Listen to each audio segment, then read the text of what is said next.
उलमा की मौजूदगी में कहता हूँ, उलमा की मौजूदगी में कहता हूँ, अगर किसी ने माने वो बेटा चले जो हयातुन नबी पे हमसे मुनाजरा करे, मैं 10,000 इनाम दूंगा। जो मेरा इनसे अकीदा हयातुन नबी पे मुनाजरा तय करा देगा, फतश बात के फैसले तू तय करा, मैं 10,000 इनाम तुझे दूंगा।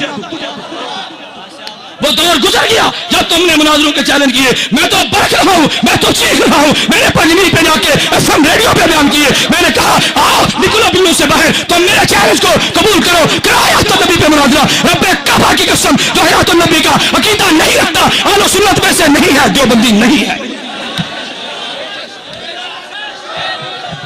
नारे तकबीर, ताजदारे खत्मे नबूवत, अहले सुन्नत वल जमात उलमाए देवबंद, अकीदा हयातुन नबी।